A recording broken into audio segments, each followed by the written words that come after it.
A Bíblia diz, põe-te em pé que eu falarei contigo. Vamos ficar em pé para ler a Bíblia Sagrada, vocês estão cansados? Ó, depois da mensagem, nunca mais vocês vão sentar na hora de ler a Bíblia, viu? Pastor, mas isso não é coisa de religioso? Eu pensei que era. Mas tem coisas que são bons costumes. Não pode mudar, né? Vamos ler a Bíblia Sagrada. Gênesis 4, versículo 1. A religião de Caim. Diz assim: E aconteceu, e conheceu Adão e Eva, sua mulher, e ela concebeu e teve a Caim, e disse: Alcancei do Senhor um varão. Então Caim não era filho da serpente, nem era filho do diabo, como muita gente prega. Tá bom, viu, gente? Eva não disse: alcancei do diabo um filho, nem da serpente. Alcancei do Senhor um varão.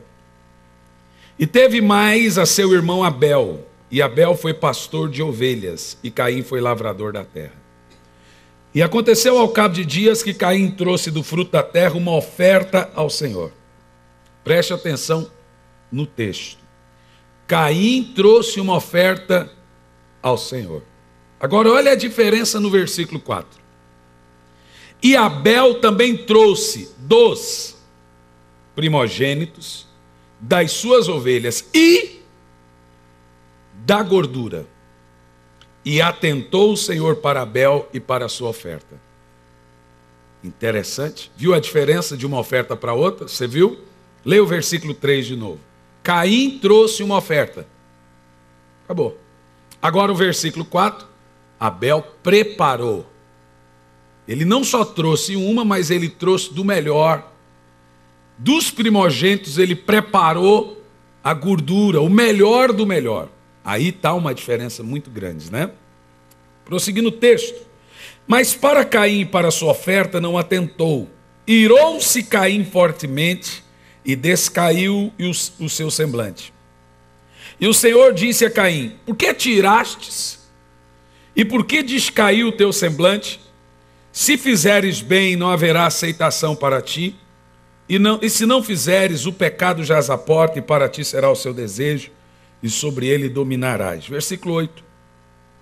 E falou Caim com seu irmão Abel. E sucedeu que, estando eles no campo, se levantou Caim contra seu irmão Abel e o matou. 9. E disse o Senhor a Caim: onde está Abel, teu irmão? E ele disse: não sei.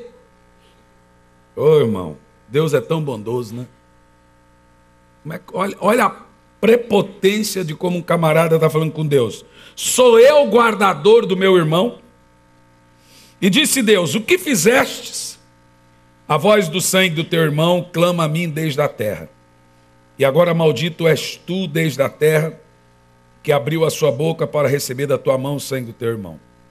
Quando lavrares a terra, não te dará mais a tua força. Fugitivo e vagabundo serás na terra. De onde surgiu o vagabundo aqui, ó?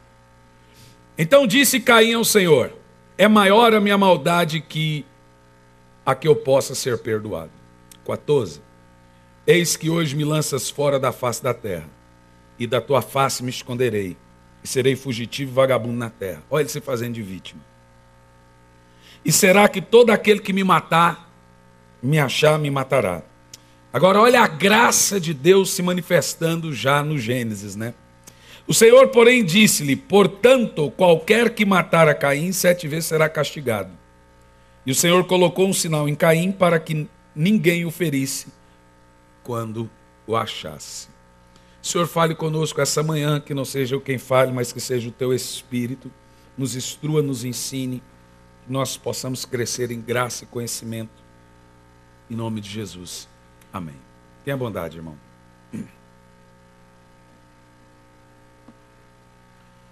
Aleluia.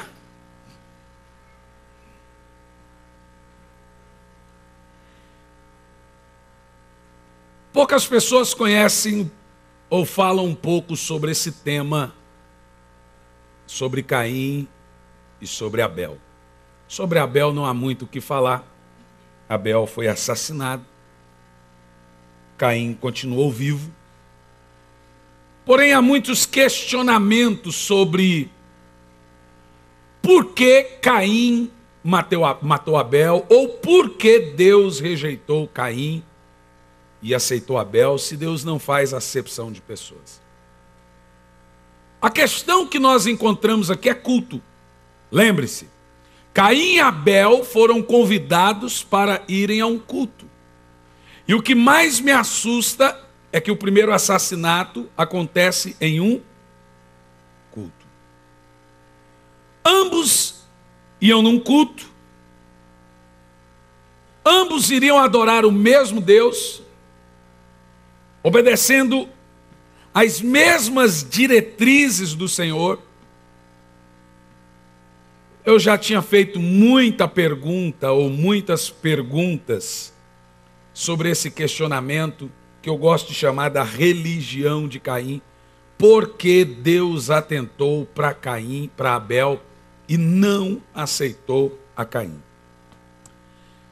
Um dos pontos interessantes a serem notados aqui é que um promove um culto a Deus e é aceito. O outro promove o mesmo culto a Deus e é rejeitado. A primeira coisa que eu aprendo aqui é que Deus não aceita todo culto. A segunda coisa que eu aprendo aqui é que não é tudo que a gente faz para Deus que Ele aceita. Isso é fato. Eu não sei se você se lembra da história de Davi, quando Davi construiu um tabernáculo em cima do cume do monte, e a arca do Senhor estava em Obed-edom. Então Davi pede que a arca seja trazida. Davi faz uma festa, quando a arca será levada então para o tabernáculo. Eu chamo essa festa de um verdadeiro carnaval, e Deus ama acabar com as nossas festas. Na verdade, Deus gosta demais de fazer isso.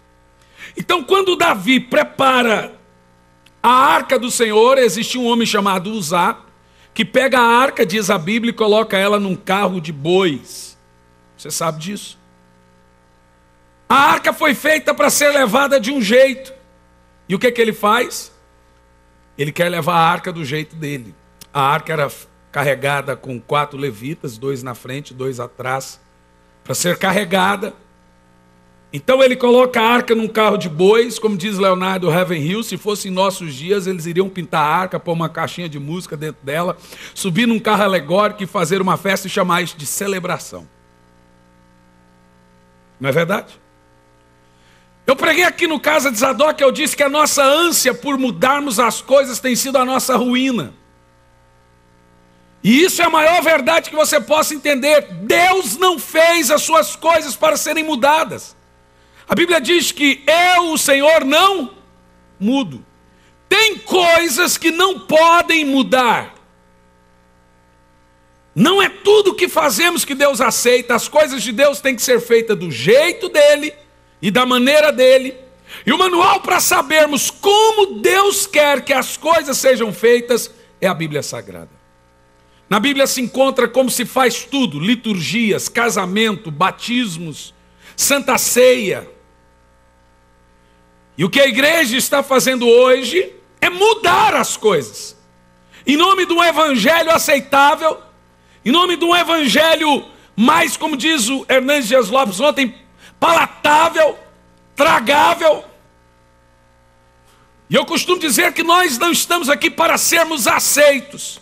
Se você vem numa escola de profetas, você tem que entender, primeiro, você não será aceito. E não queira ser aceito.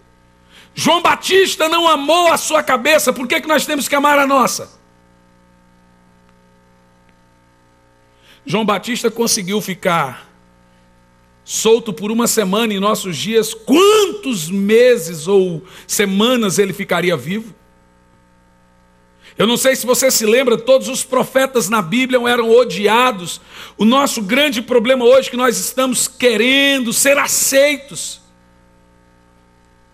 E nós não estamos aqui para ser aceitos, nós estamos aqui para ser pregadores da verdade, para defendermos essa verdade, não ser queridos, aceitos, ou em nome da reputação agradarmos pessoas. Você não pode querer agradar pessoas. Eu preguei no Zadok e eu disse que você tem que fazer uma escolha entre ser um pregador bíblico e ser gente boa.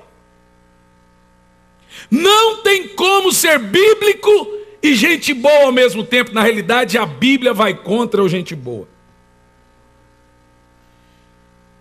Então a história de Caim e Abel, e eu chamo na realidade a religião de Caim, é um nome, um codinome que eu dou para o evangelho moderno. E vocês vão entender por que eu chamo esse evangelho moderno de religião de Caim. Porque analisem comigo. Os dois iam para o mesmo culto, cultuar o mesmo Deus, servir o mesmo Deus, fazer as mesmas coisas. Só que um faz a coisa certa da maneira certa e o outro faz a coisa certa da maneira errada. Tudo que você fizer para Deus da maneira certa vai dar certo. Tudo que você fizer para Deus da maneira errada vai dar errado. Por mais que seja para Deus, por mais que você chame de culto, por mais que você chame de adoração, por mais que você chame de louvor, por mais que você chame de evangelho, se for para Deus, tem um jeito certo de fazer. Tem um jeito certo de pregar a palavra, tem um jeito certo de louvar, tem um jeito certo de cultuar ao Senhor, tem um jeito certo de interpretar a Bíblia. Não é como nós queremos fazer. Então, a igreja que nós vemos hoje, ela pode ser retratada por esses dois irmãos. Um que é aceito e morre, o outro que é rejeitado e continua vivo. Vamos falar um pouco sobre o verdadeiro e o falso culto a Deus. Lembre-se, Caim e Abel iam juntos adorar a Deus, o mesmo Deus. Caim e Abel participavam do mesmo culto ao único e verdadeiro Deus. Caim e Abel estavam fazendo as mesmas coisas ao mesmo Deus. E por que Deus aceitou Abel e rejeitou Caim, se Deus não faz acepção de pessoas? Na realidade, Deus não faz acepção de pessoas, mas Ele faz acepção de duas coisas. Primeiro, Deus faz acepção de fé. Jesus disse: em toda Jerusalém nunca vi homem com uma tamanha fé. Existe sim acepção de fé. Outra coisa, existe acepção de intenções, senão Deus não teria rejeitado Caim. Deus não faz acepção de pessoas, mas Ele faz acepção de intenções e de fé. Isso é importante você entender. Caim é o exemplo do falso culto a Deus. Caim é a prova de que mesmo fazendo as coisas para Deus, não pode ser feito de qualquer maneira. Caim é a prova que se não for da maneira de Deus, não será de Deus, mesmo sendo certo a fazer. Mesmo sendo uma coisa bonita a ser feita. Caim é a prova que as coisas para Deus têm que ser feitas da maneira dele e do jeito dele, porque é para ele. Caim é a prova que Deus não muda, que com Deus não tem um jeitinho de fazer as coisas. Recentemente alguém me mostrou um vídeo e eu fiquei louco, eu brinco, pissuído, do batismo numa igreja moderna em Toboágua. Alguém viu isso? Essa coisa diabólica. Quem viu essa porcaria dos infernos? E as pessoas gritavam: uhul, vai morrer. Irmão, se não fosse trágico, seria engraçado. Aquela multidão de pessoas descendo um toboágua e chamaram isso de batismo. E sabe, é muito mais fácil você olhar para mim nessa manhã e me chamar de religioso, de legalista, do que de bíblico.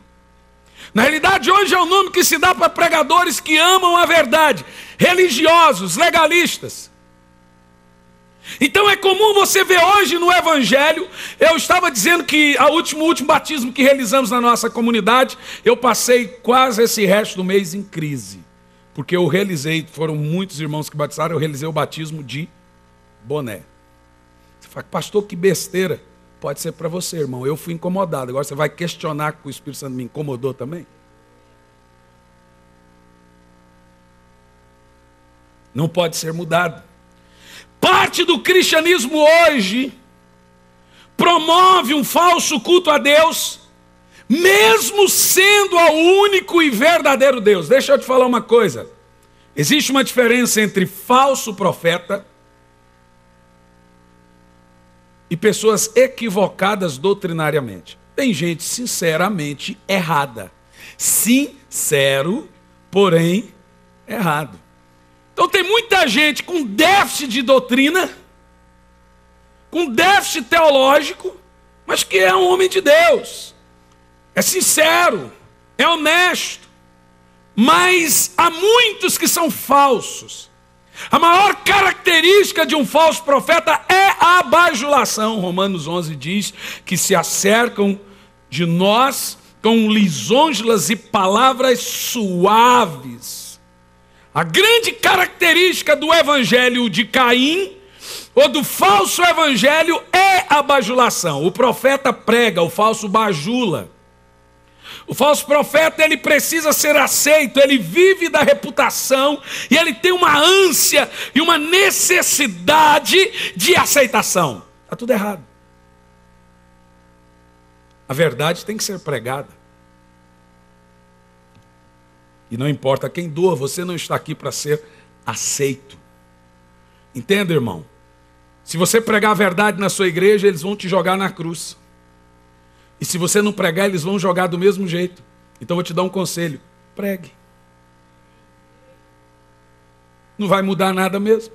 As pessoas vão te deixar se você pregar a verdade, ou se você não pregar, então pregue a verdade. Eu estava pregando, estava até com o nosso pessoal do louvor em Manaus, uma das maiores igrejas da cidade. Haviam mais de 2.000 irmãos e eu comecei a pregar. No meio da mensagem, o pastor pegou o microfone: pastor, deixa eu dar um anúncio. Como é que mentiu? Pode falar, pastor. Pegou o microfone. Irmãos, eu quero agradecer ao pastor Hernani. A conferência era 3 dias, mas nós vamos terminar aqui hoje, que minha igreja não tem pecado e ninguém vai ficar gritando com o meu povo. O que eu fiz? Fechei minha Bíblia, sacudi o pó e fui embora, irmão. E sabe o que aconteceu? Todo aquele povo saiu quando eu desci do púlpito. O pastor trouxe juízo sobre a sua igreja. E aí, você está pronto? Você está pronto para pregar e perder amigos? Você está pronto para perder reputação? Você está pronto para perder a agenda? Você está pronto para ficar mais em casa do que fazendo qualquer outra coisa? Você está pronto de pessoas tomarem sua igreja porque acham que você está exagerando na sua exposição da palavra de Deus? Isso que consiste o ministério profético. Ser solitário. Isso é sério. Se eles aparecem na TV falando de Jesus, mesmo com mulheres seminuas atrás deles, chamam isso de evangelho, e nós vamos falar aqui sobre isso. Os meios justificam o fim? Responda. Então, nós podemos falar de Jesus em um altar pagão, com mulheres nuas ou seminuas dançando atrás de nós, e nós podemos chamar isso de evangelho, que está tudo bacana, com essa unidade, com esse ecumenismo disfarçado de unidade, que eles estão justificando esse evangelho nojento, porco que nós estamos vendo por aí. Eu já não assisto mais programas evangélicos. Eu já falei lá em casa: desliga que eu não quero pecar. Porque senão você murmura, você fala: olha que porcaria que esse cara está falando. Eu não acredito que eu estou vendo uma porcaria dessa. Desliga isso aí em nome de Jesus, que eu fico louco. O Espírito Santo que há em mim fica doido. Não dá para ouvir, irmãos. Isso não é evangelho. Grande parte das coisas que amamos fazer, Deus odeia, Deus abomina. O que você acha de ir em lugares que Deus é rejeitado? Você já foi num culto que você não sentiu nada da presença de Deus? Fui pregar esses tempos numa igreja e falei: Senhor, o que o Senhor quer que eu pregue aqui? Ele falou: fala qualquer coisa, eu estou aqui mesmo. Pode pregar o que você quiser. Não dá, irmãos. Não dá. Não dá. Nós podemos falar de Jesus de qualquer maneira, contanto que as pessoas ouçam sobre Jesus. Então a Rede Globo abre portas. E aí eu brinquei com alguém esses dias e disse: a Globo se converteu agora. Está tendo oração em línguas na Rede Globo. As pessoas estão cheias do Espírito Santo lá, certo? Não. Então o que é isso? Nós estamos voltando à história de Constantino, que Constantino criou a frase: se não pode com ele, junte-se a ele, só que é do nosso jeito. A igreja está se casando de novo. De novo. E sabe, as pessoas estão achando isso tudo muito normal. Está tudo muito bacana. Mas não é evangelho. Nós podemos misturar o santo com o profano. Você se lembra da mensagem do pastor Hernandes ontem? Contanto que na sua boca se aparte o que é impuro. Não pode. Sabe, hoje, irmãos, se mudou inclusive o nome das coisas. Hoje música mundana não é mais música mundana, sabia, né? É música secular. Já não é mais música mundana. Não, ele é cantor secular. É mundano. Não é cantor secular, não, é mundano. Mas antes nós chamávamos de música mundana. Hoje passou a ser o quê? Música secular. Você percebeu que aborto não é mais aborto? Eles mudam o nome das coisas. A criança no ventre não é mais uma criança em Jesus, é feto. Para não nos assustarmos. O pecado hoje não é mais pecado, é doença. Então nós tratamos pecadores como vítimas. E eu quero que você entenda que eles não são vítimas, eles são pecadores. Você não pode vitimizar o pecado na vida de uma pessoa. Eles são pecadores, eles estão indo para o inferno, a ira de Deus está sobre eles, eles estão condenados. Se Deus não fizer alguma coisa, não são vítimas. Mas nós tratamos eles como coitados. Então é comum você ver na igreja: você que está sofrendo, vem. Você que está doente, vem. Você que está com isso, vem. Mas ninguém diz: você que está em pecado, venha. Porque as pessoas continuam a pecar. O pecado não sumiu. O pecado está aí. Mas eu fiz uma pergunta esses dias: aonde foi parar o pecado? Já que hoje, quando se confronta, as pessoas se assustam. Nós estamos tão acostumados a ouvir mentira que quando ouve verdade nos assustamos. É terrível. Uma frase que eu gosto muito de dizer: se você não topar o diabo quando você estiver indo, é porque você está andando lado a lado com ele. Não pode. Lembre-se, Abel é o exemplo do verdadeiro culto a Deus. Mas ele é assassinado pelo falso culto.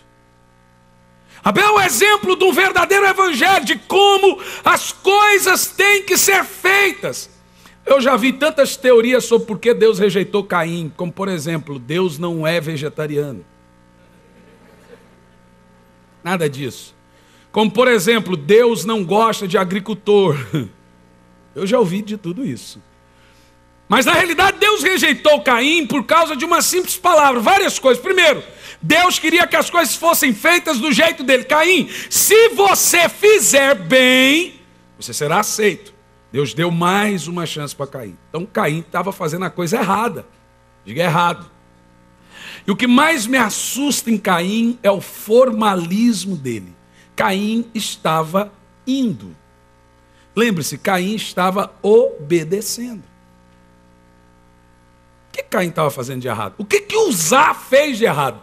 Quando o carro de boi tropeçou, a arca foi cair, Uzá apenas tentou ajudar e ele morreu. Fez nada de errado.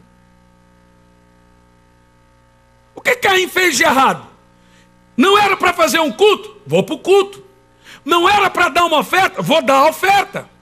Irmãos, Deus não quer que você faça, Ele quer que você queira fazer. Nós temos muito pão hoje para pouca fome. O que nós não temos hoje não é falta de pão, é falta de fome. Nós temos tudo disponível a cada um de nós. Eu costumo dizer que é o seu nível espiritual que determina os seus referenciais. Eu conheço a vida espiritual de uma pessoa pelo que ela está lendo. Como diz Hernandes Dias Lopes, tem gente que tem uma biblioteca sofrível. E amam pregadores que faz coceiras nos seus ouvidos. É Esse é o nível espiritual de grande parte das pessoas.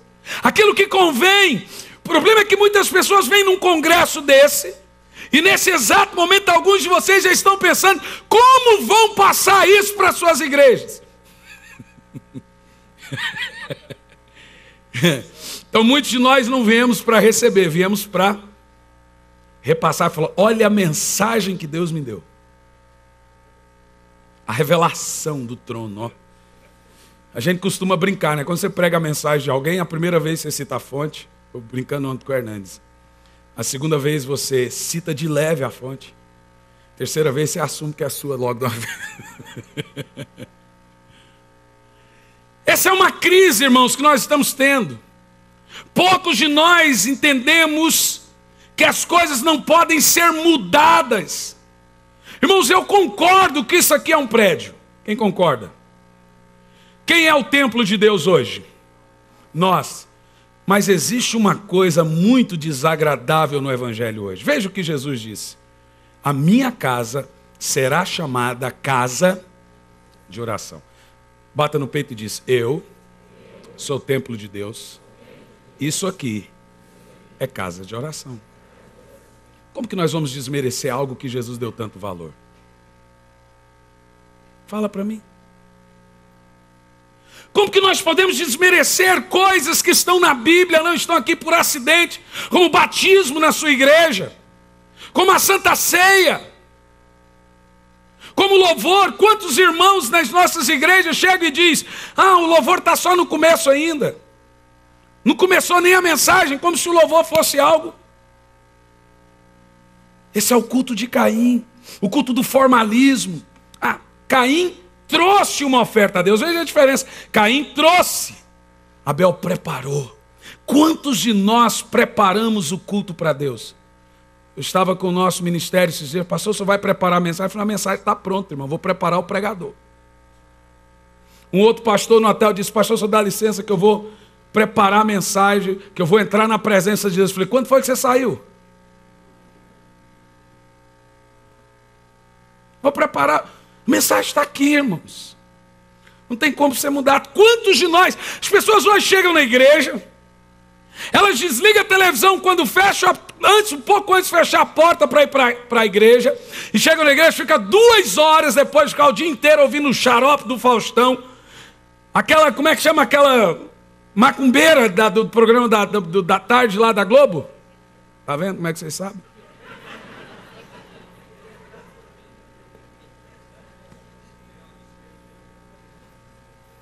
E o programa, qual é o nome? Ah, é? Pode falar, irmão, não vamos ser hipócritas. A gente fica o dia inteiro assistindo esse lixo, esse esgoto. E chegamos na igreja e queremos que em 2 horas o Senhor fale conosco. Não pode, irmãos.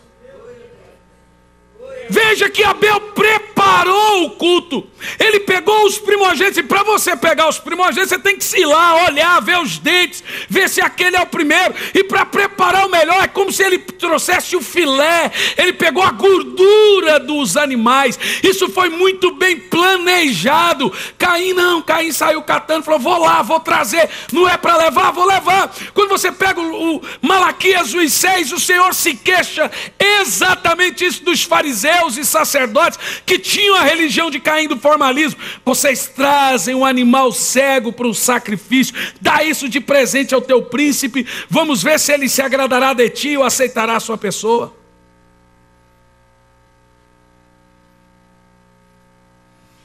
Nós fazemos isso até mesmo com nossas ofertas. Não é para dar? Estou dando. É para ser líder? Estou sendo, estou obedecendo. O Senhor não quer obediência, o Senhor quer paixão. Olha, ontem eu fiquei numa crise, o Senhor quer gana nos olhos, brilho. Os olhos ali brilhando. Você sabe quando alguém ama o Evangelho, é pelo que ele mais fala. A boca fala do que o coração está cheio, os olhos brilham, tem gana na hora que fala. É com paixão, é com intensidade. 3 erros que eu encontro aqui nesse texto da religião de Caim. 3 erros mortais que nós encontramos na religião de Caim. Os irmãos entendam que é uma analogia, né? A religião de Caim é a falsa religião, é o falso culto, é o falso louvor, é o falso evangelho. Por mais que seja o único e verdadeiro, poderoso Deus, por mais que a igreja esteja cheia, lotada, é falso. O Senhor não aceita. Não é todo culto, não é toda canção que usa, que fala o nome de Deus que Ele aceita. Não é toda pregação, ainda eu vou ministrar com os irmãos aqui o tipo de pregação que Deus abençoa. 3 erros na religião de Caim. Primeiro erro, a interpretação da Bíblia.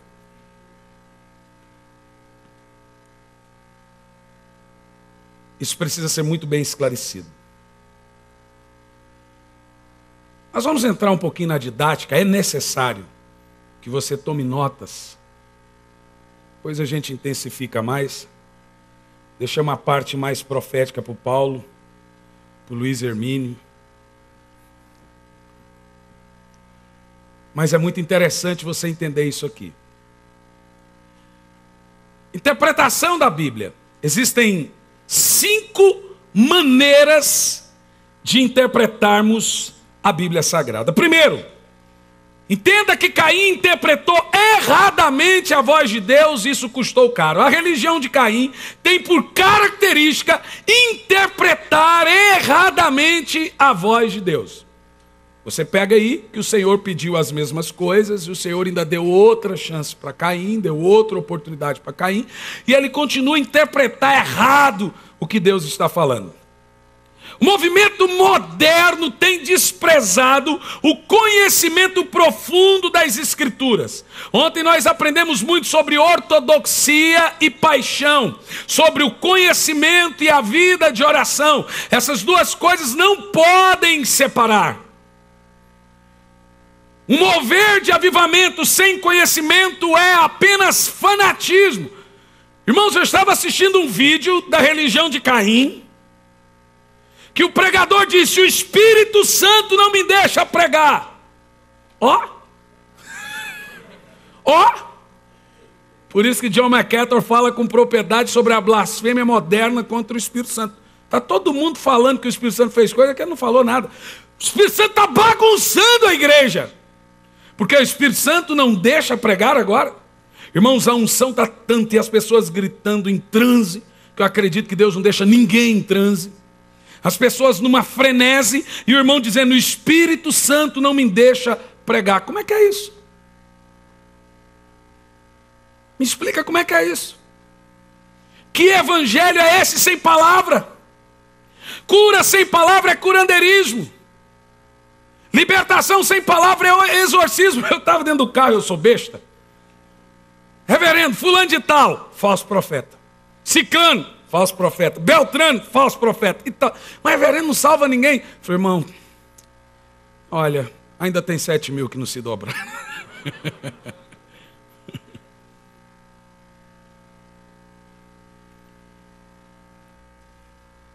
Você não pode esquecer que o país que mais existe cura e milagres é a Índia. E lá o rato é um Deus, a cebola é um Deus. Que Deus é esse que deixa você chorar e feder?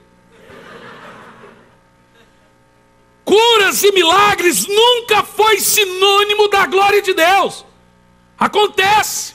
A cura está no Evangelho, os milagres, mas Jesus diz: uma geração má e incrédula busca milagres, busca sinais. Faz parte da característica de uma geração incrédula correr apenas atrás de milagres. E olha que quem está dizendo isso para os irmãos é um evangelista que ama orar por cura e milagres. Aprenda o que eu vou dizer: teologia não é o mais importante, porém muito importante. Diga comigo: teologia não é o mais importante, porém muito importante. Nunca despreze o conhecimento. O povo perece por falta de conhecimento. E também nunca despreze a oração. O cristianismo moderno ou a religião de Caim não consegue ter equilíbrio.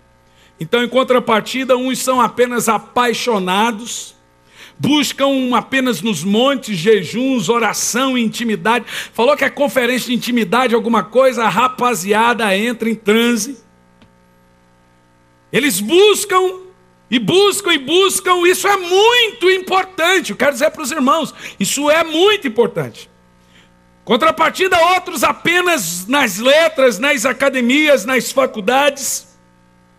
Eles fazem suas regras, suas maneiras de interpretarem a Bíblia Sagrada, buscam no conhecimento. Isso também é muito importante. Agora observe o que Paulo disse.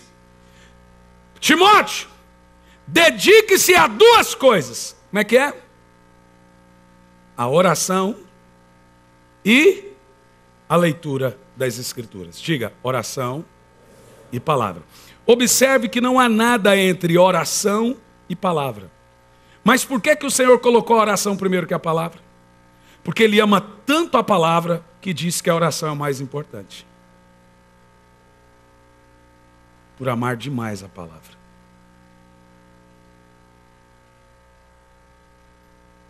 Leonardo Ravenhill dizia que um crente que ora deixa de pecar, um crente que peca deixa de orar. Vocês se lembram dessa frase dele. Isso é muito importante, irmãos. Notem que a oração vem primeiro, mas os dois é o mais importante. Veja que quando os apóstolos estavam preocupados demais em servir à mesa do Senhor e numa correria terrível no Evangelho, os apóstolos perceberam que isso estava errado. Então eles colocaram irmãos para servir à mesa do Senhor e disseram, agora nós vamos nos dedicar apenas a duas coisas. O que era? A oração e ao ensino. Deus não chamou você para ser administrador da sua igreja. Deus chamou você para pastorear. Tem outras pessoas que você vai colocar para ser isso. Eu quero falar aqui com os irmãos sobre 5 maneiras teológicas de interpretar a Bíblia Sagrada. Dentro do primeiro erro da religião de Caim, que é na interpretação da Bíblia. Vamos lá? Primeira maneira de interpretar a Bíblia Sagrada, para você não cometer erros, é o princípio literal. Diga o princípio literal.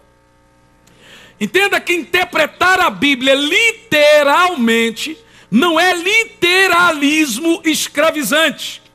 Significa entender as Escrituras dentro da sua lógica, sem floreamento, levando em conta seus símbolos, suas parábolas, que não mudam o curso e que dizem a mesma coisa. Entenda que a Bíblia ela é constituída de 10 doutrinas e entendida de 3 maneiras.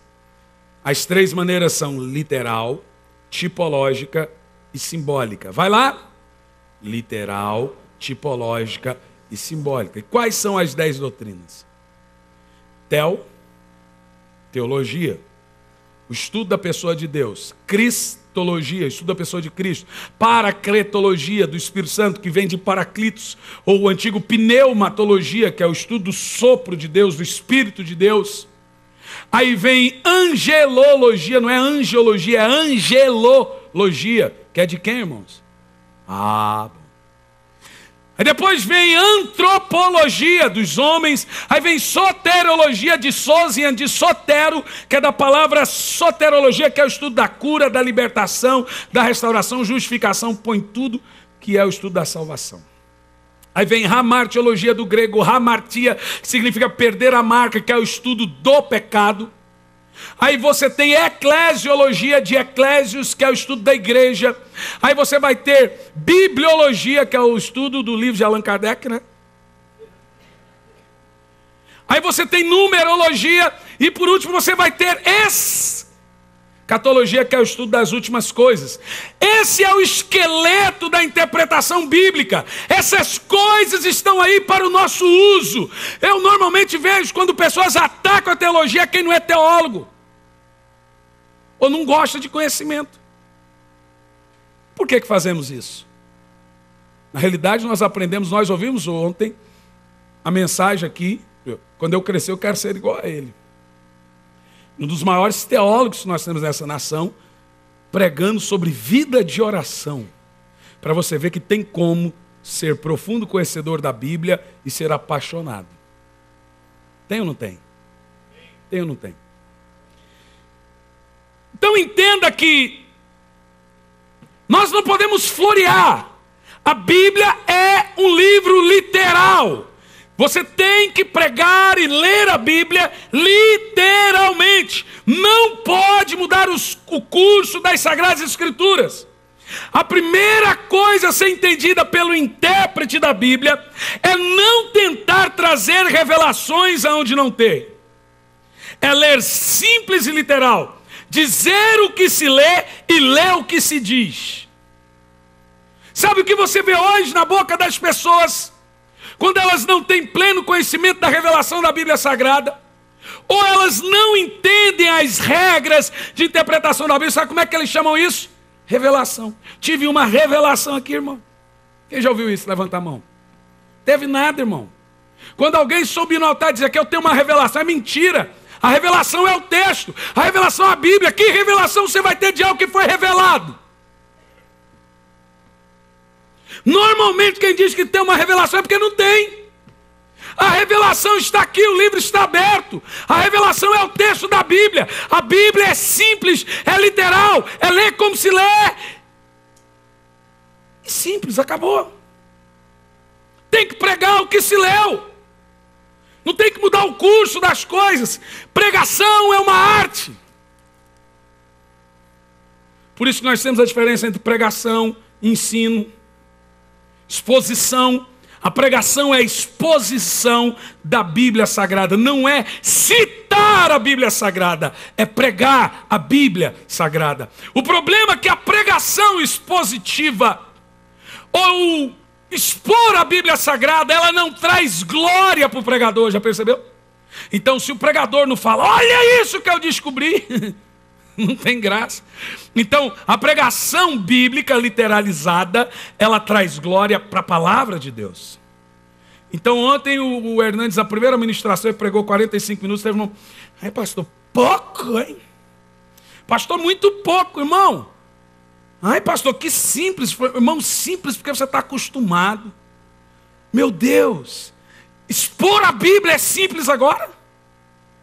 Tem algo mais profundo do que falar o que se lê? Tem algo mais profundo do que pregar o que está na Bíblia sem nenhum floreamento? Você sabe o que eu amo nisso? É que não há floreamento na Bíblia Sagrada. É só ler as Escrituras e pregar as Escrituras e sair. Não traz glória para o pregador fazer isso. Não traz fama, não vende DVD. Não vende livro. Então para muitos não tem graça. Então tem que ser... Irmãos, uma grande mensagem não é aquela que você sai satisfeito com o pregador. É aquela que você sai insatisfeito consigo mesmo. É aquela que você sai em crise. Um rapaz chegou na minha igreja, eu brinco isso, falou, pastor, eu queria uma igreja para eu me sentir bem. Eu falei, vai para um shopping.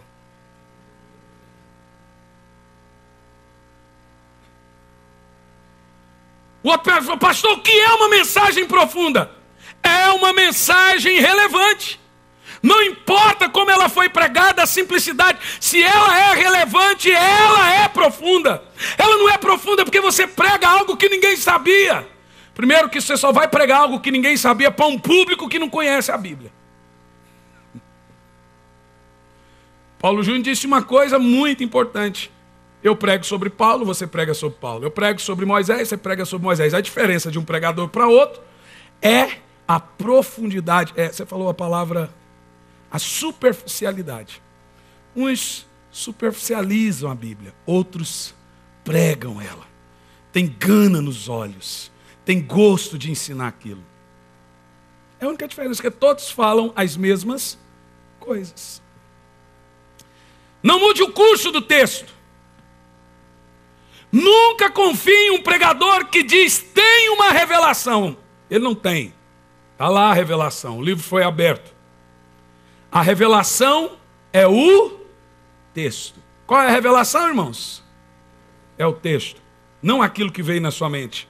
Ser um pregador literal é ser um pregador com exatidão da palavra. Isso se consiste a pregação do Evangelho, pregar a mensagem exata, literal, com exatidão. Não queira ser o grande pregador, não queira ser o melhor pregador. Quando você pregar só a Bíblia, eles vão achar isso. Do contrário, quem vai gostar de você é só quem não conhece de Bíblia. Quando você pregar para um público que ama a Bíblia, você vai ficar com vergonha. Amém? Seja um pregador literal da palavra, sem pseudos revelações pessoais. Seja um pregador literal.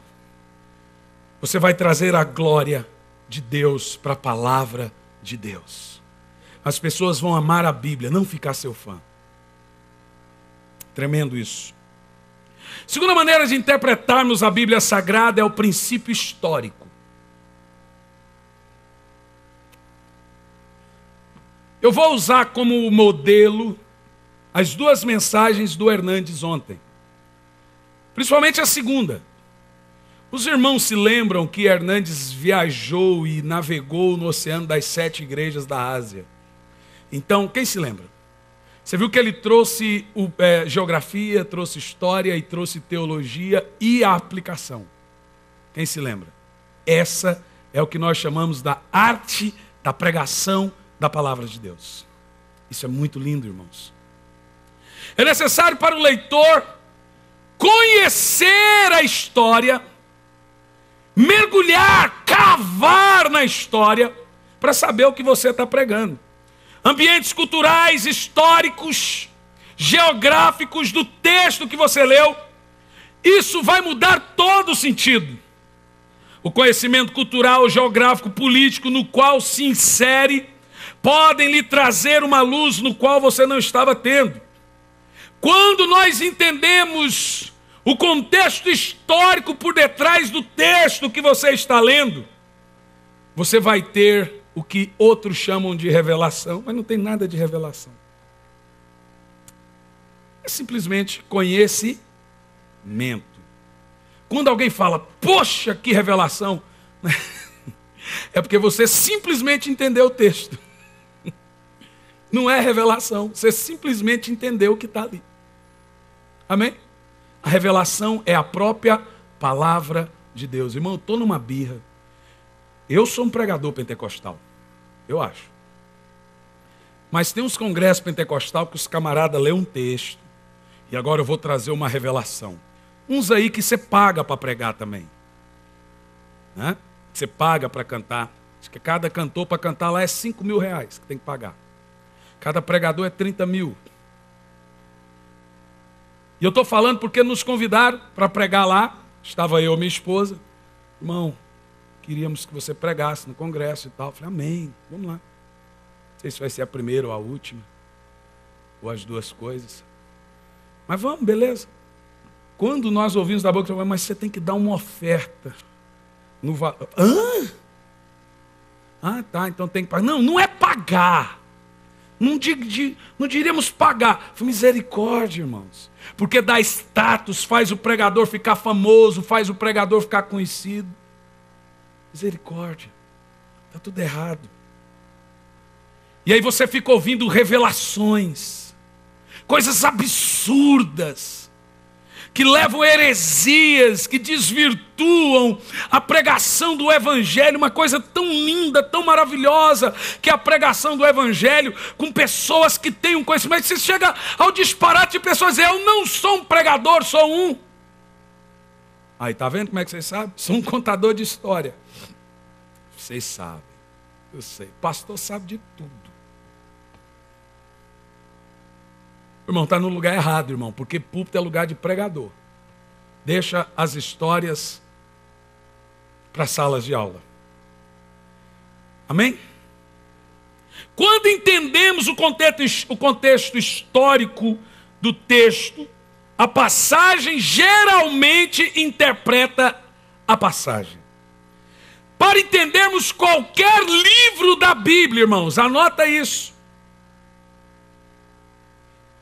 Temos que entender a história envolvida por detrás desse livro. Por exemplo, no caso das epístolas do apóstolo São Paulo, quais eram os costumes das pessoas, da política da cidade, quem governava, qual a geografia, como era a cultura.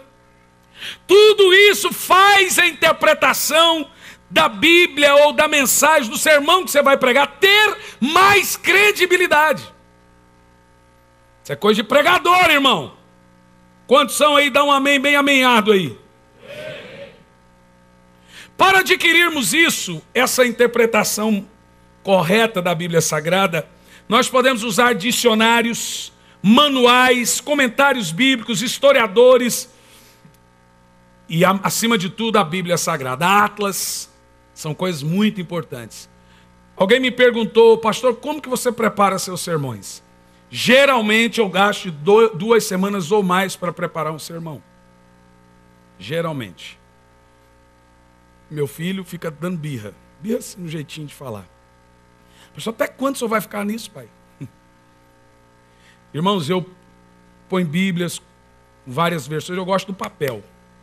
Livros, tem mais de 3.000 livros. Você sabe com quantos livros eu gosto de papel? Eu viajei com mais, vou jogar por baixo, da minha última viagem, haviam dentro da minha mochila mais de 25 livros.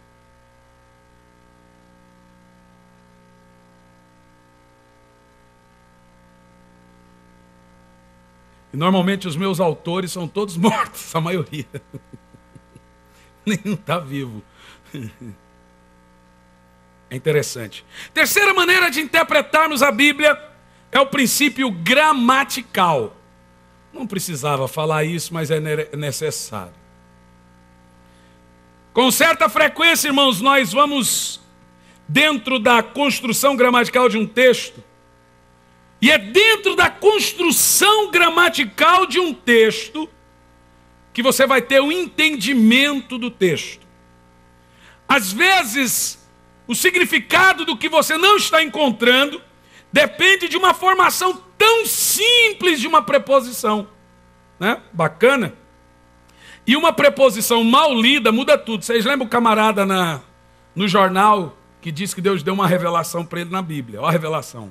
Vai e adultera com uma mulher. Quem lembra? No Fantástico passou. E o texto estava lá, vai e toma, o texto de Osés, toma uma... O próprio repórter, um ímpio, falou, mas aqui está escrito adúltera, não é adultera. É uma mulher adúltera. Ah, é? Não, então, peraí, então muda as coisas. Não muda não, Deus também falou. Irmãos, uma preposição mal lida. Por isso que a mensagem emana do texto. Você já viu, eu ia falar isso depois na outra mensagem, mas você já viu pessoas que eu já tenho a mensagem, só falta o texto? Quem já viu isso? Você já viu, tem gente que já lê um texto, prega a mensagem, vai embora do texto, nunca mais volta no texto. Você fala, mas por que esse camarada leu esse texto, meu Deus? A mensagem é você ler o texto 1 vez, 2 vezes, 10 vezes, 15 vezes, 30. Irmão, quando você enjoar. Por exemplo, o Gianluca fica imitando. E ele fala assim, vai dizer isso, isso, isso. É porque ele já aprendeu.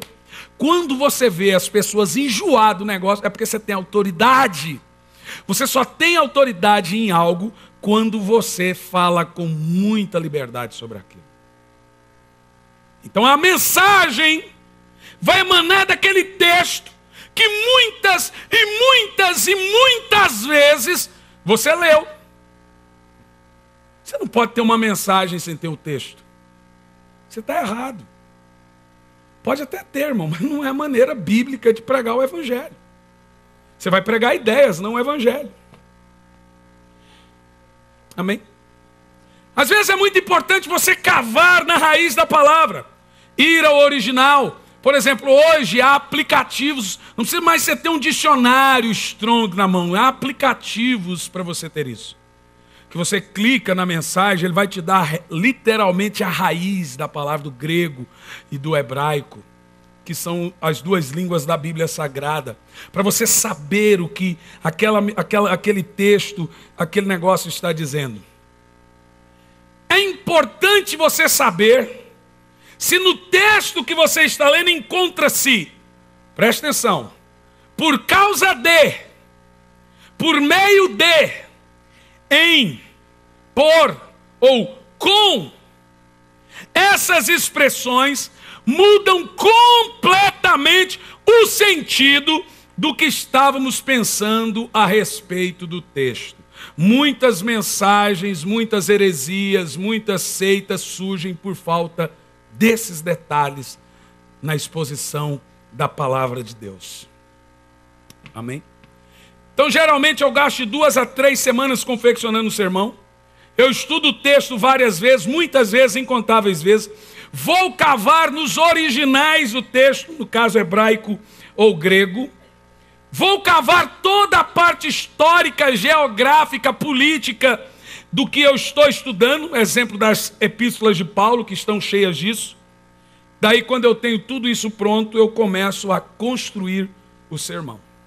Primeiro, antes disso, você orou e Deus lhe deu. Eu quero que você pregue sobre isso. Então agora está lá na Bíblia para você pregar. Amém? O quarto princípio de interpretar a Bíblia. Quarta maneira de interpretar a Bíblia é o princípio da síntese. Repita 2 vezes essa palavra. De novo. Mais alto. Disse 2, mas eu menti, é 3. Vai lá. Os reformadores gostavam muito de dizer uma frase por título: as Escrituras interpretam as Escrituras. Diga isso. Mais uma vez. Isso quer dizer o quê? A síntese. Isso significa que as passagens mais obscuras devem ser esclarecidas sobre a luz das passagens mais claras. E disso a Bíblia está cheia. Veja, às vezes você lê um texto muito difícil, e aí você continua a ler, você vai encontrar a explicação daquele texto. Não tenta, vou ter uma revelação nesse texto. Aí que está o problema. Você vai achar a explicação, não revelação. A revelação é o texto. Você vai achar a explicação em outro texto. Por exemplo, quem aqui acha que Apocalipse é um livro difícil?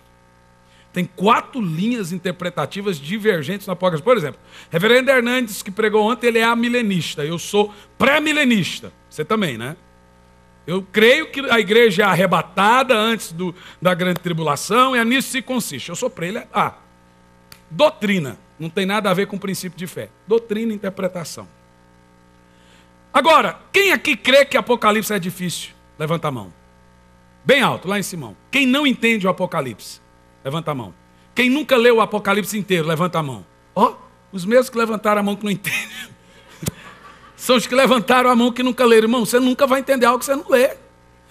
Aí que está o problema. Normalmente, quando eu pergunto quem não entende o Apocalipse, é as mesmas pessoas que nunca leram.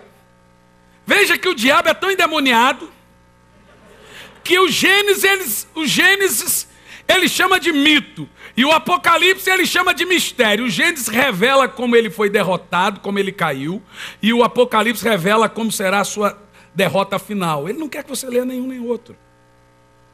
Mas como que você entende o Apocalipse, que é tão obscuro? Eu concordo com os irmãos, até os teólogos estão divididos na interpretação, quanto mais os mais simples. Jesus dá um ensino completo do Apocalipse em um capítulo em São Mateus. São Mateus, capítulo 24. Se você ler Mateus 24, primeiro, depois você vai em Apocalipse, você vai entender a cronologia, tudo que está em Apocalipse está em um capítulo em São Mateus. De uma maneira muito clara, de uma maneira muito simples. Esse é o princípio da síntese. Amém? Se a Bíblia é a palavra de Deus, quantos creem? Diga: a Bíblia não contém, ela é. Fui pregar numa igreja de teologia liberal, e eu falei: irmãos, a Bíblia é a palavra de Deus. O pastor pediu para eu descer do púlpito. De novo.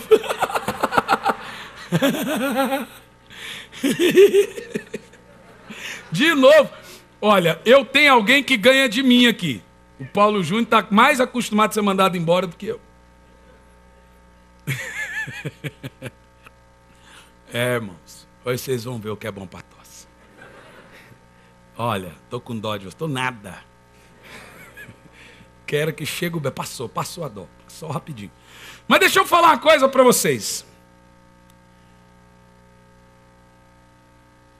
O camarada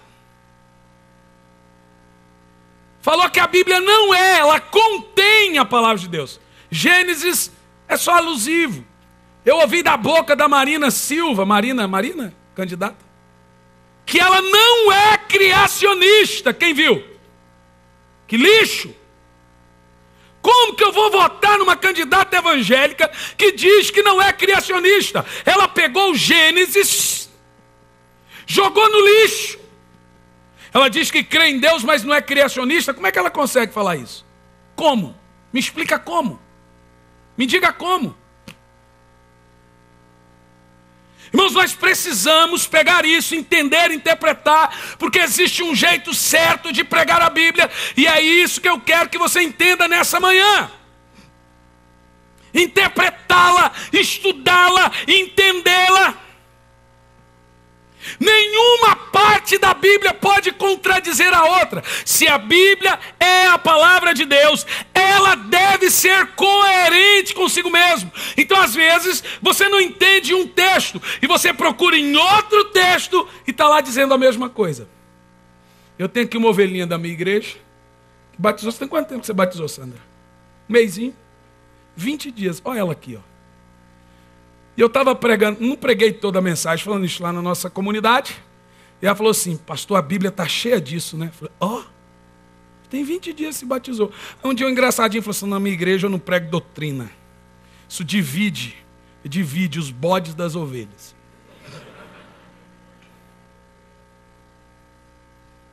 Minha igreja, bebezinho na fé, já está comendo feijoada, irmão. Vai nada. Os nossos filhos com 10 anos estão estudando coisas, chega com a cabeça desse tamanho, a gente pensa que essas pessoas são tolas, burras, que não entendem o que a gente está falando. Isso é coisa de padre, irmão. Ficar falando com adulto como se fosse bebezinho. Vá pregar a Bíblia. Não tenha medo de pregar a Bíblia. Quem não está entendendo é você.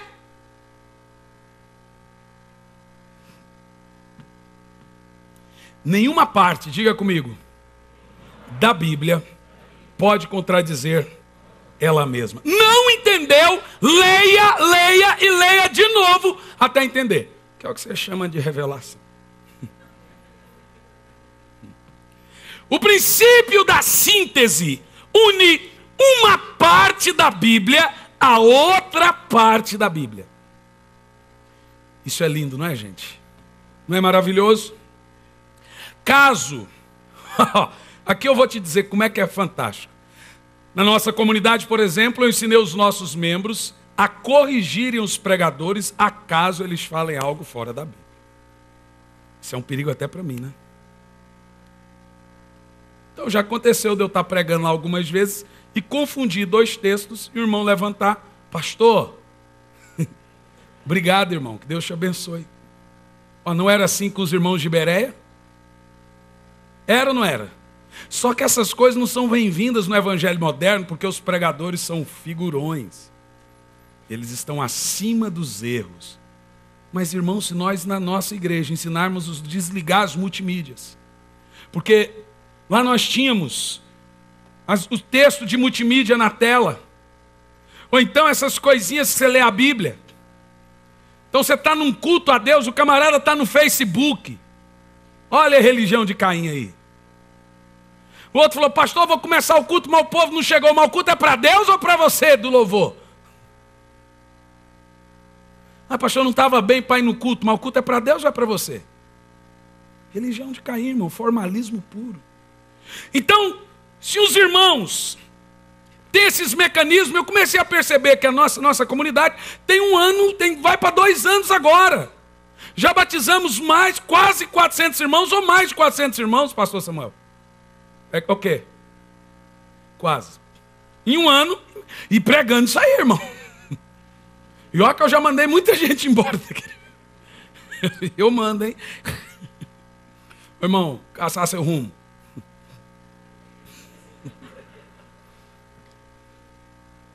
E aí eu comecei a perceber que os nossos irmãos não conseguiam achar os textos na Bíblia. Mas como que você acha? Você clica no botão, está lá no texto. Quando pega isso aqui para ele é o bicho de 7 cabeças. Ele senta lá e você põe na tela, vamos ler que nada, irmão. Olha, vocês são pregadores, desliguem as multimídias aonde vocês estão. Ensine o povo a abrir a Bíblia, a manejar bem as Escrituras para não passar vergonha. Não somos católicos que só o orador conhece da Bíblia. Toda a igreja tem que conhecer as Escrituras a partir de quem ensina e a partir de quem ouve.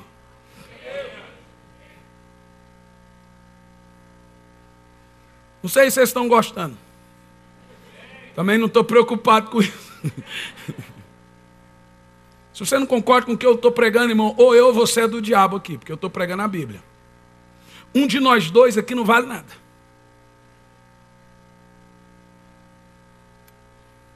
O princípio da síntese é interessante porque é o seguinte: caso o indivíduo sustente uma heresia que ele está ensinando, ele vai ter dificuldade para achar outro texto dizendo a mesma coisa. O princípio da síntese é o seguinte: você vai ter que ter de 3 a 4 textos dizendo a mesma coisa que você está pregando. Se não achar, então aí é uma revelação. Então, normalmente você vai encontrar um pregador literal, um pregador bíblico, usando vários textos numa mensagem, dizendo a mesma coisa. Esse é o princípio da síntese. Então, se ele está pregando uma heresia, ele vai ter muita dificuldade de sustentar o ensinamento dele. Ele não vai conseguir. Por isso que texto sem contexto é pretexto. Não é verdade? O quinto e último princípio de interpretar a Bíblia. O princípio da aplicação prática. E eu vou falar rápido esse aqui, que eu tenho o segundo e o terceiro erro da religião de Caim. Vocês não estão com fome também? Então, tá bom. Eu estou vendo vocês comendo desde a hora que chegou, então por que vocês vão querer almoçar? O princípio da aplicação prática. Irmão, você precisa entender que a Bíblia é aplicável. Aplicação é a pergunta final do ouvinte. E o que isso tem a ver comigo? Por isso que pregador não é um contador de história. Pregador é aplicável. Se você começou um sermão e não aplicou o sermão, você não pregou. Pregação é arte por causa da aplicação. Ensino é uma mente alcançando outra mente. Pregação é um coração alcançando outro coração. Porque ela é aplicável primeiro na vida do pregador e depois na vida do ouvinte. Então é de coração para coração. Eu costumo dizer que um pregador só vai pregar 2 coisas: o que ele procura e o que ele já encontrou. O resto é papel. Ou ele prega o que ele procura, ou ele prega o que ele já encontrou. O resto é papel. Uma mensagem gerada na mente alcança a mente. Uma mensagem gerada no coração alcança o coração. O que você tem pregado? Aplicação. A Bíblia Sagrada é aplicável, diga isso.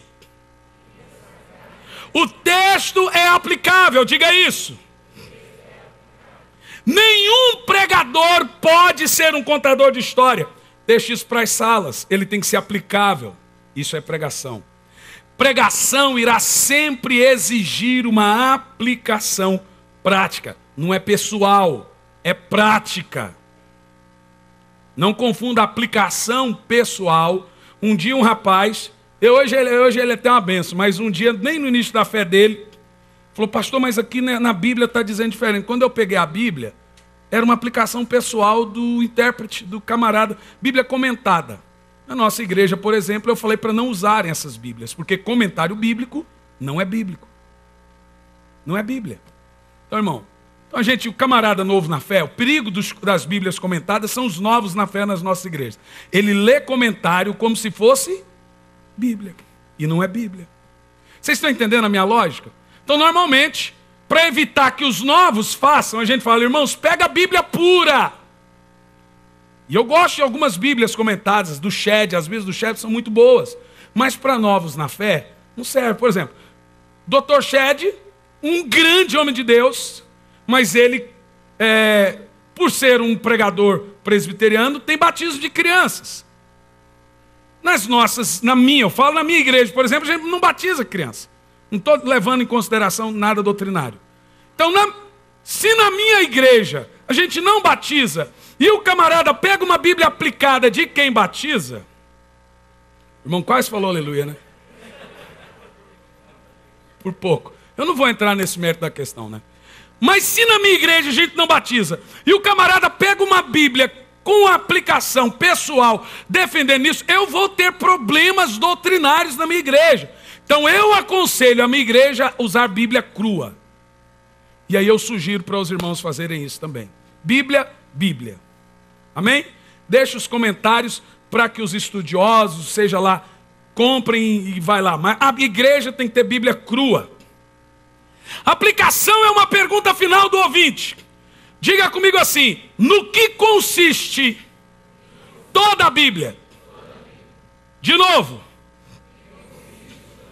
Primeiro, ensino. Diga ensino, repreensão, instrução, consolo. Vamos fazer com o dedinho? Vai lá. Ensino, repreensão, instrução e consolo. Essas coisas se adquirem na aplicação prática da Bíblia. E aqui nós terminamos a primeira fase da interpretação da Bíblia, que é o erro da religião de cair de interpretar erradamente a Bíblia Sagrada. Então o camarada pega a Bíblia, uma rosa, eu sei que lá, então vamos fazer uma campanha de rosa ungida.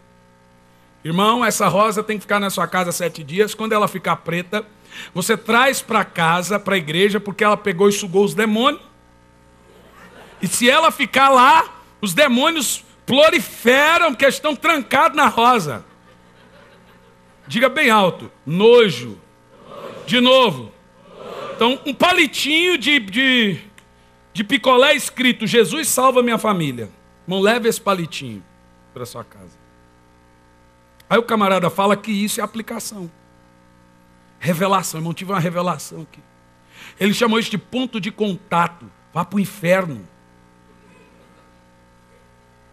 Ponto de contato, isso para mim é paganismo puro, sincretismo, nojeira. Desde quando a igreja fez... O Paulo Júnior vai pregar sobre os 5 solas hoje. No que se consiste a reforma. Nós não precisamos dessa nojeira. O teor dos 5 solas é a fé em Jesus é suficiente. Hoje, ter Jesus não serve, não é pouco. Não é suficiente ter Jesus mais. A gente precisa de um palitinho, de um ponto de contato para o inferno. O diabo que carregue o ponto de contato. Nós precisamos de Jesus, da fé, da palavra dele. Acabou! Segundo erro na religião de Caim, pragmatismo. O que é pragmatismo, irmãos? Pragmatismo é tomar como critério o valor prático das coisas como doutrina. Pragmatismo é o fim justificar o meio. Pragmatismo é deu certo, é o certo. Pragmatismo é tomar o que dá certo como verdadeiro. Se deu êxito, então é o que temos que fazer. Quem tem pragmatismo e quem é pragmático, o evangelho pragmático, e Caim era. Vou levar a oferta, que é algo mais pragmático. É prático, estou fazendo, é o que importa, está dando certo, é o que importa. Para Deus não serve. Não dá. Deus é um Deus de liturgias. É nisso que se consiste o culto. O culto é litúrgico. Irmão, para de bagunçar o culto.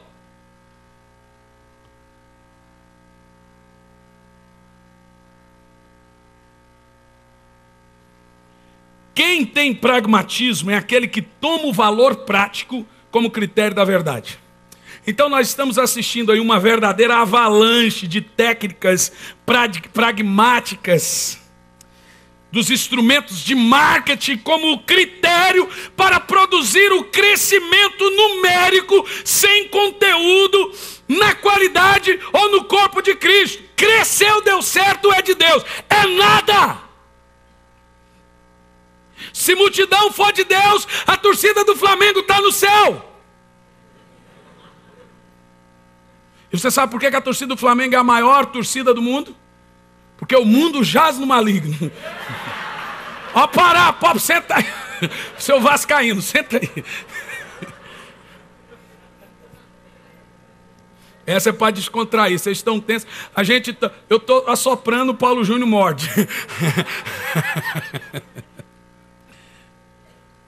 Irmãos, deixa eu deixar uma coisa clara para os irmãos aqui, preste atenção.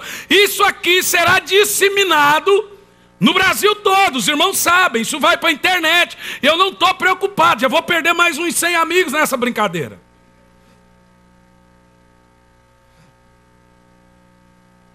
Não é errado buscar o crescimento numérico da igreja.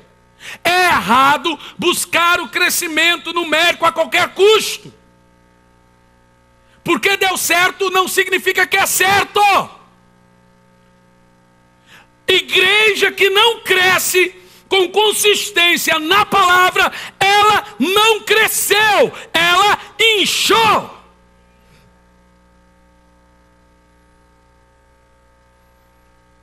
Mas, na busca desenfreada pelo crescimento, nós temos que evitar dois extremos. Na busca pelo crescimento, há dois extremos a serem evitados. Primeiro extremo, rapaz, eu tenho que falar isso mesmo, brincadeira. Primeiro extremo, nós vamos chamar de numerolatria. Numerolatria é a idolatria dos números. No pragmatismo, isso é fantástico. Então os perigos na numerolatria eu não procuro a verdade, eu procuro o que funciona. Eu não pergunto, isso é certo? Eu pergunto, isso dá certo? Nós não podemos buscar o crescimento a qualquer preço. Tem um crescimento certo, bíblico, consistente. Qualquer igreja que cresce rapidamente, sem um ensino profundo da palavra de Deus, vou te dizer, você está correndo um sério risco de apostasia em 3 anos. Nós ouvimos isso ontem, vocês se lembram? Quem se lembra? Nós temos que buscar o crescimento aos moldes de Deus, da maneira de Deus, e aqui está o manual. Nós não podemos sacrificar a verdade para ver nossas igrejas crescerem. Então, normalmente, não existe essa palavra, né? Mas a gente vai falar. Numerólatras perguntam, o que funciona? O que o povo quer ouvir? O que dá status? O que dá ibope? O que traz gente? O que dá certo? Como que fez na sua igreja? Deu certo? O cara nem pergunta, o que você fez? É bíblico? Deu certo, Saulo? Me dá aí, me dá. O cara não pergunta, me dá o ensino. O cara pergunta, me dá a fórmula. Isso é tão certo que eles pedem fórmula. A numerolatria é satânica, isso é pragmatismo. E esse é um câncer na igreja moderna hoje, que eu chamo de religião de Caim. Nem todo crescimento numérico expressa o propósito que Deus quer. O crescimento que Deus quer é um crescimento saudável, de pessoas abrindo suas Bíblias no culto, de pessoas andando com suas Bíblias, de pessoas estudando as suas Bíblias. Você não vê uma igreja de Deus pelo número que ela tem, você não vê pelo quanto ela arrecada, mas uma igreja de Deus é uma igreja de Deus pelo tanto que eles temem e obedecem a Deus. Isso é uma igreja de Deus. Hoje não é a verdade que conduz mais a igreja, é o que funciona que conduz a igreja. Quem está entendendo aí? E o crescimento saudável, irmãos, ele tem algumas características. Querem anotar? As características de um crescimento saudável. Primeiro, ele é produzido pela pregação e exposição fiel das Sagradas Escrituras. Está aqui, ó. Segundo, ele é produzido por campanhas. Não come a merenda antes do recreio. De jejuns e oração com toda a igreja. Você já tomou. Opa! Pastor falando de pragmatismo, o crescimento é produzido por campanhas. Terceiro, as pessoas nesse crescimento buscam a santificação e o conhecimento de Deus. Quarto, a ênfase nesse crescimento está em Deus e não no crescimento. Em um lugar onde o crescimento numérico é saudável, essas são as características. O resto está tudo errado.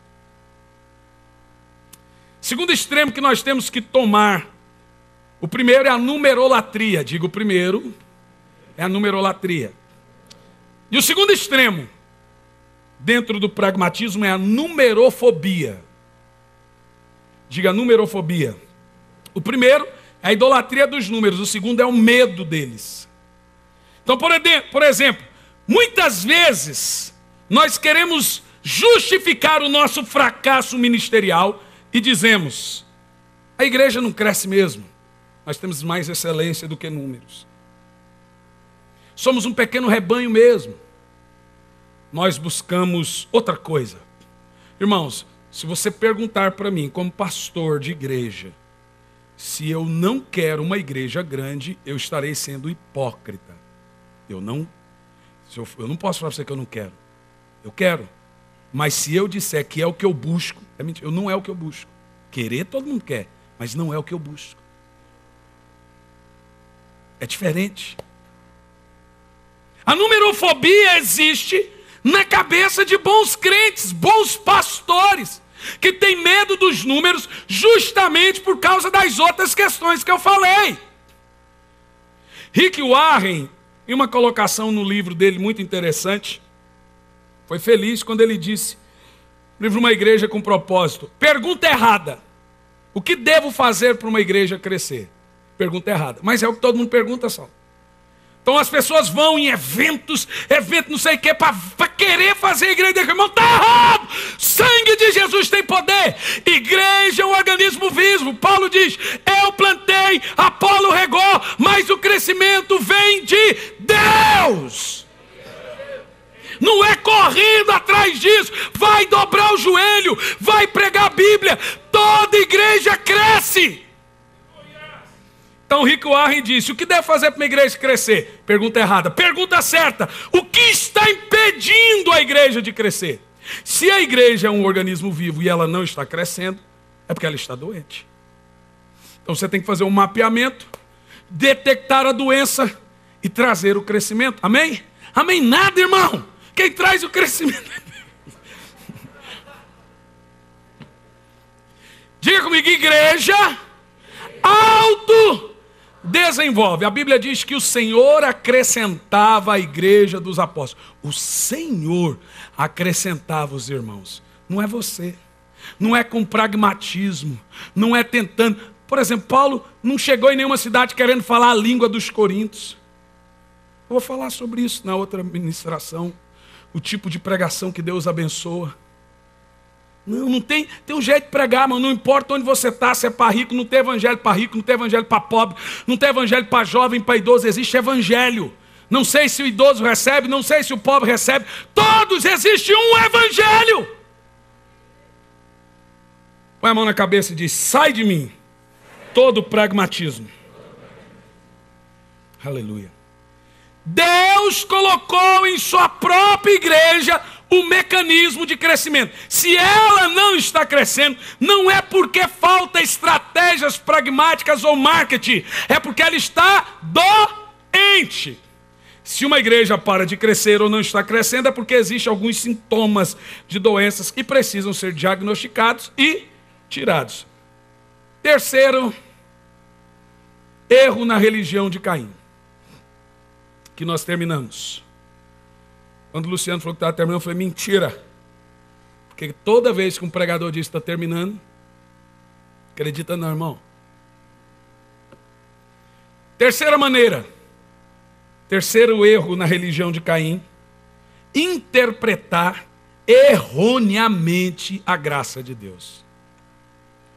E eu vou chamar isso de hipergraça ou desgraça. Gênesis 4, versículo 9, disse o Senhor a Caim: onde está Abel, teu irmão? E ele disse: não sei. Vontade, né? Sou eu o guardador do meu irmão? E disse Deus: o que é que você fez? A voz do teu irmão clama a mim desde a terra, e maldito serás desde a tua terra, que abriu a sua boca, para receber da tua mão o sangue do teu irmão. Quando lavrares a terra, não te darás mais a força, fugitivo vagabundo serás na terra. Observe o que Caim disse sem demonstrar nenhum arrependimento. Versículos 13 e 14. O que fiz de tão grave assim, que eu não possa ser perdoado? Caim está querendo dizer: o que eu fiz é tão sério a ponto de não ser perdoado? Não, só matou o irmão.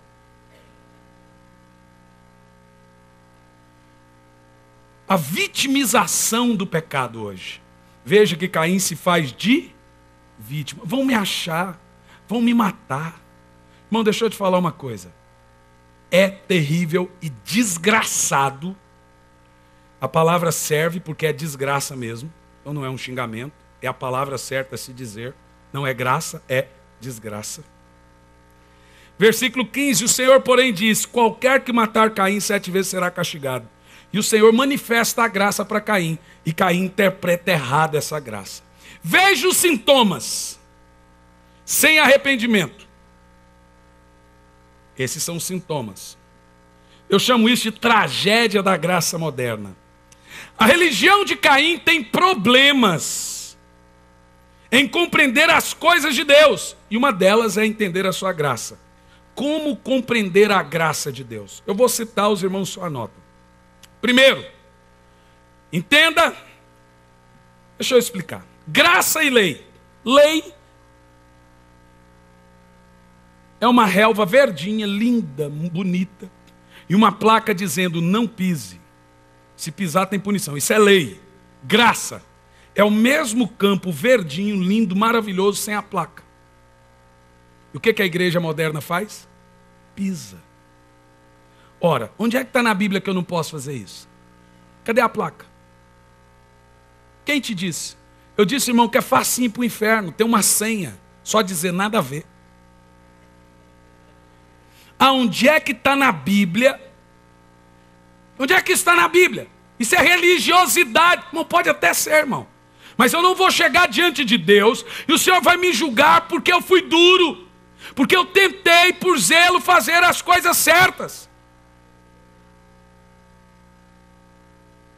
Eu te pergunto, onde é que está na Bíblia que o lugar de culto não serve? É um lugar que você pode fazer até academia de dança.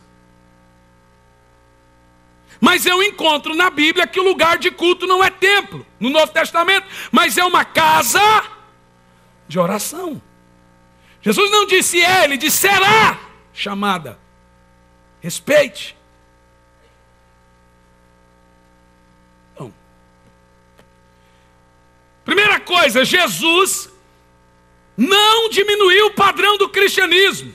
Pelo contrário, ele aumentou. Mateus 5:20. Por isso vos digo que se a vossa justiça não for maior que a dos escribas e fariseus, de modo nenhum entrareis no reino de Deus. A justiça dos escribas e fariseus era a lei. E a nossa tem que ser maior. Segundo, a graça não anulou a lei. Ih, rapaz. Abra aí Romanos 3:31. Essa você vai ter que ler, irmão. Cadê os bereanos daqui?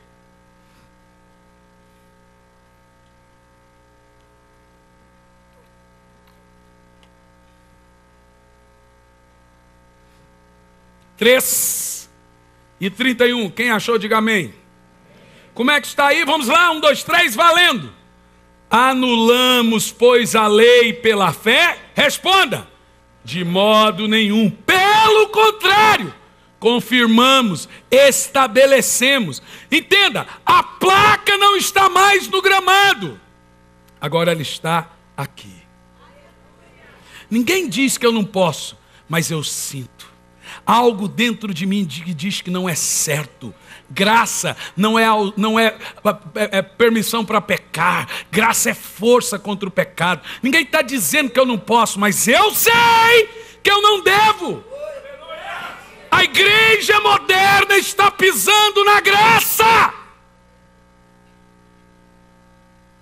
Então, se você sobe e você prega uma mensagem forte, eles falam que é uma mensagem legalista. Romanos 11:21 diz: porque Deus não poupou os ramos naturais, teme que não poupe a ti também. 22, considera, pois, a bondade e a severidade de Deus. Para com os que caíram, severidade. Para contigo, bondade, se permaneceres na bondade. Do contrário, você também será cortado. Considera a bondade e severidade de Deus. Bondade e severidade, dois lados da mesma moeda. Quem te disse que isso não é graça? Irmãos, foi na graça que um casal de diáconos morreu por mentir ao Espírito Santo, irmãos. É na graça que você encontra em Apocalipse um cordeiro irado. Nós estamos equivocados. Esse evangelho do amor não vai salvar ninguém não, irmão. Esse evangelho só do amor faz o pecador se amar ainda mais e se aceitar do jeito que é. Mas Jesus me aceita do jeito que eu sou. Não, ele te aceita do jeito que você é, não. Ele disse: mulher, eu não te condeno, eu te perdoo. Amém? Vai. Essa é a ordem. A igreja tem que ter essa ordem. Eu não te condeno, eu te perdoo. Certo? Vai e não peques mais. Certo? O Senhor te aceita, mas exige mudança. Isso tem que ser passado em nossos púlpitos. Homem, eu te curei. Não peques mais, para que não aconteça coisa pior. Na linguagem de hoje do pastor Hernandes Santos, Jesus está dizendo: eu te curei, agora pare de pecar. Esse negócio que Jesus aceita você do jeito que é, mentira. Mentira. Ele te aceita, mas exige mudança. Evangelho é mudança.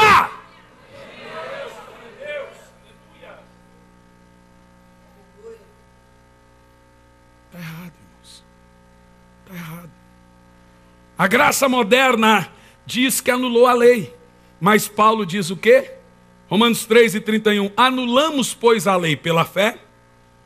Esse é um bom texto para você provar dízimo no Novo Testamento, né? Dízimo é lei, mas a Bíblia diz que a graça não anulou a lei. Ela confirmou, só que agora a placa não está mais no gramado. Se a placa não está no gramado dizendo não pise, você pode pisar? Se numa rua não tem o meio-fio pintado de amarelo, você pode pôr o carro na contramão na porta do vizinho dos outros? Mas o que a igreja moderna faz? Onde é que está na Bíblia isso? Onde é que está na Bíblia que não pode música do mundo? Quem disse? Ó, irmão, quer ouvir? Ouça, irmão. Se você quer ouvir, ouça. Eu já falei que eu vou pôr lá na minha igreja o Zezé de Camargo e Luciano cantando na caixa da igreja. E os irmãos vão tomar um susto. Mas por quê? Você pode ouvir em casa e eu não posso pôr aqui?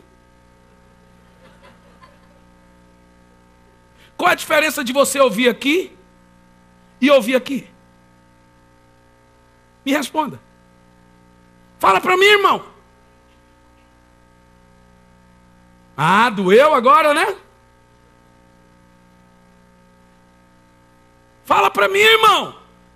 Não, mas isso é legalismo, porque você quer que seja legalismo. Ah, mas não está na Bíblia que é do mundo. Ok. A placa não está mais no gramado. Então vamos pisar no gramado. Não está na Bíblia que pornografia é pecado. E é isso que você faz? Está lá? Não consulte pornografia, pois a internet... Oh, irmão, se tivesse isso na Bíblia era demais, né? Então Paulo diz, anulamos, pois, a lei pela fé? Responda, irmãos, de modo nenhum. Pelo contrário, confirmamos a lei. A graça confirmou a lei. A diferença é o seguinte, a lei cuidava do pecado, a graça do pecador. Paulo diz, sem lei eu não sei o que é pecado, não saberia. Você nunca pode chegar num pecador e apresentar a graça para ele, ele vai pisar nela, leva a lei. Mostre as punições, mostre que tem inferno, mostre que tem condenações, mostra a hora que ele disser, estou perdido, aí você apresenta a graça, há uma esperança para todo perdido, vinde a mim todos vós que estáis cansados. Então veja, o que a igreja moderna faz, ela dá lixo para porco. Irmão, se você der joias para uma criança, o que ela faz? Come.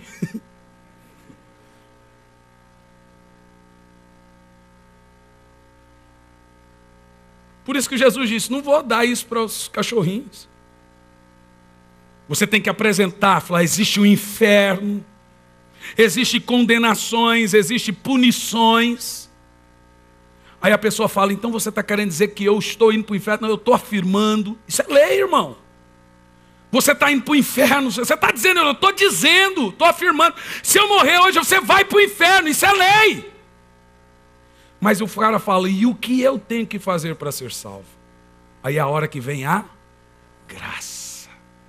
Arrependei-vos, crede no Evangelho. Mas o que a gente faz? A gente leva, por exemplo, um amigo meu foi pregar na igreja católica. Ele está lá pregando, e entusiasmado para falar para os amigos que pregou na igreja católica. E está lá pregando ecumenismo do diabo. E quando ele terminou, o padre pegou o microfone e falou, está vendo, gente? Falei para vocês que não tinha diferença. Bem feito. Quem mandou aí? Eles estão acostumados a ouvir esse evangelho do amor, irmão. O que eles não estão acostumados a ouvir é que todos nascem mal. E a menos que Deus faça alguma coisa, todos nascem para ir para o inferno. Então você ouve pregadores dizendo, Deus tem um plano na sua vida. Tem não. A menos que você se arrependa, o único plano para a sua vida é o inferno. Você nasceu para ser um vencedor. Mentira. Você nasceu para ir para o inferno. A menos que você se arrependa. Não sei se essa conferência é o Paulo. Terceiro, nós seremos julgados pela graça.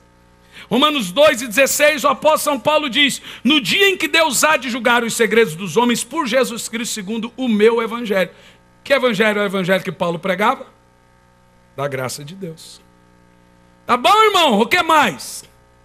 Quarto, a graça não existe só uma porta estreita, onde você vai se esbarrando até chegar lá. A graça existe também um caminho apertado. Mateus 7,13, entrai pela porta estreita, porque larga é a porta. E espaçoso o caminho que conduz à perdição, e são os que entram por ela. Porque estreita é a porta e apertado o caminho. Ô irmão, qual é o caminho que você está propondo na sua igreja? Mas o que é lei? Lei é a porta estreita. E o que é graça? É a porta aberta. Ela é estreita, mas está aberta. Então, diga, lei é a porta estreita. Graça é a porta estreita, aberta. Um dia ela vai fechar. Termino aqui. Graça. Assassinato na lei. Mateus 5:21. Ouvistes o que foi dito aos antigos: não matarás. Quem matar é culpado. Assassinato na lei, tira a vida. Assassinato na graça. Mateus 5:22, Jesus diz: eu trago um novo mandamento. Eu, porém, vos digo: na lei, quem matar é culpado. Na graça, quem odiar o irmão é culpado. Na lei, assassinato é tirar a vida. Na graça é... Deixa eu fazer uma pergunta. Quantos aqui, sinceramente, já teve raiva, ódio de alguém alguma vez ou é só eu? Olha o tanto de assassino aqui. E sabe por que você está vivo? Graça, irmão. Graça. Adultério na lei. Mateus 5:22. Eu, porém, vos digo. Desculpa, 5:27. Ouvistes o que foi dito aos antigos: não cometerás adultério. Adultério na lei era fazer sexo. E na graça, fazer sexo? 5:28. Eu, porém, vos digo que aquele que desejar uma mulher, atentando no seu coração, já adulterou. Tá, irmão, o negócio complicou, o padrão aumentou. Adultério na lei é sexo, na graça é tentar, é dizer, eu lá em casa. Pensou, irmão? Já fez. Alguém disse: pastor, eu tenho uma mensagem, pecados da mente. Pastor, por que pecado da mente é pecado se não foi cometido? Porque a plateia dos nossos pecados ocultos é Deus. Você pensa, Deus vê. É simples, simples, fácil entender. Se fizéssemos um filme agora dos nossos pensamentos, qual seria o nome dele? Pior, qual seria o gênero? Você vai entender o que é pecado. Então você que fala que o Paulo Júnior bate, você que fala que o pastor Hernani bate, que o reverendo Hernani Dias Lopes, por ser presbiteriano, é legalista, né? Que o pastor Luciano, que esse jeito dele de quem não quer nada, fica batendo. Nós estamos pregando a graça de Deus, irmão. Você quer ouvir o quê? Deus tem um baú da felicidade para você, porta da esperança na bênção, 7 batidas na porta da graça, e dentro do baú tem um outro baú, dentro do baú tem outro baú, dentro tem um baúzinho russo, que você abre e está escrito: ah, te peguei, não tem nada aqui. Esse é o evangelho. As pessoas vão para a igreja esperando receber, não recebe, desvia. Não recebe, e não recebe, irmão. Paulo Júnior estava falando um negócio que eu fiquei rindo. Falou: irmão, se quiseres e me ouvires, comereis o melhor dessa terra. Amém? Quem aqui tem o melhor carro da sua cidade, levanta a mão. Quem aqui tem a melhor casa da sua cidade, levanta a mão. Quem aqui tem o melhor salário da sua cidade, levanta a mão. Então, ou vocês tudo estão em pecado, ou a Bíblia está mentindo. Tá, tô, irmão, por favor. A gente pega as promessas para Israel e trazemos para nós como se fossem vereditos de Deus. Eu creio que nós podemos sim agir por fé, mas tem coisas muito distintas, irmãos. Precisamos reformar os nossos púlpitos, os nossos altares, as nossas mensagens. Está tudo errado, igreja. Está tudo errado. Qual é a graça ensinada hoje nas igrejas? Graça ou desgraça? Graça da desgraça é a pregação sem perdão, é a pregação de perdão sem arrependimento. Eu já disse, pedir perdão não traz perdão, arrependimento traz perdão. É o batismo sem disciplina, é a participar da ceia sem confissão, é a absolvição de pecados sem convicção, é crescimento espiritual sem discipulado, é cruz sem dor, é cristianismo sem Jesus, é evangelho sem arrependimento, é o amor sendo pregado como a única concepção da doutrina de Deus, é perdão sem a única doutrina da salvação. Graça barata é alterar a posição do crente sem afetar o conteúdo dele. Como a gente quer muitas igrejas crescendo, camarada chegou na igreja, eu preciso de mão de obra, você vai soltando ele. Ele continua o mesmo carnal de sempre, mas se afetou a posição dele e não o conteúdo. Graça barata chama pecadores a Cristo, mas não ordena que se arrependa. Quem nunca fez essa oração, vem à frente agora. Que lixo.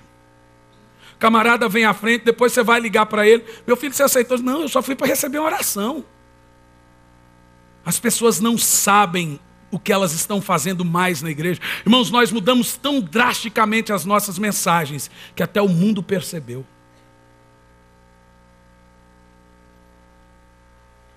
Graça barata é perdão, como a única doutrina de salvação.